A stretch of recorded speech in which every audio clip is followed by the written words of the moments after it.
மேற்கு வங்க மாநிலம் கொல்கத்தா அருகே ஹோட்டலில் ஏற்பட்ட பயங்கர தீ விபத்தில் தமிழகத்தைச் சேர்ந்த 3 பேர் உட்பட 14 பேர் உயிரிழந்துள்ளனர். இது தொடர்பாக பல்வேறு அரசியல் கட்சித் தலைவர்கள் இரங்கல் தெரிவித்துள்ளனர். பிரதமர் மோடி வெளியிட்டுள்ள இரங்கல் செய்தியில், கொல்கத்தா ஹோட்டலில் உயிரிழந்தவர்கள் ஆன்மா சாந்தி அடைய எல்லாம் வல்ல இறைவனை பிரார்த்திக்கிறேன் என்று தெரிவித்துள்ளார். உயிரிழந்தவர்களின் குடும்பங்களுக்கு தலா ரூபாய் 2 லட்சம் நிதியுதவி வழங்கப்படும் எனவும், தீ விபத்தில் காயமடைந்தவர்களுக்கு ரூபாய் 50,000 வழங்கப்படும் எனவும் தெரிவித்துள்ளார்.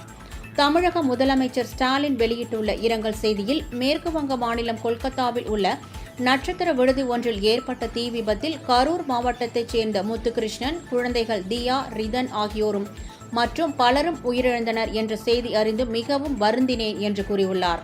உயிரிழந்தவர்களின் குடும்பத்திற்கு ஆழ்ந்த இரங்கலையும் ஆறுதலையும் தெரிவித்துக் கொள்வதோடு, இத்துயர்முக நேரத்தில் அவர்களது குடும்பத்தினருக்கு நமது அரசு துணை நிற்கும் என்பதையும் தெரிவித்துக் கொள்கிறேன் என குறிப்பிட்டுள்ளார். அதிமுக பொதுச் செயலாளர் எடப்பாடி பழனிசாமி வெளியிட்டுள்ள எக்ஸ் தள பதிவில், கொல்கத்தாவில் நிகழ்ந்த தீ விபத்தில் 3 தமிழர்கள் உட்பட பலர் உயிரிழந்த செய்தி மிகுந்த வேதனை அளிக்கிறது என்றும், உயிரிழந்தவர்களின் குடும்பங்களுக்கு ஆழ்ந்த இரங்கலையும் வருத்தங்களையும் தெரிவித்துக் கொள்வதோடு, படுகாயமடைந்தோர் விரைவில் குணமடைய இறைவனை பிரார்த்திப்பதாகவும் அதில் அவர் கூறியுள்ளார்.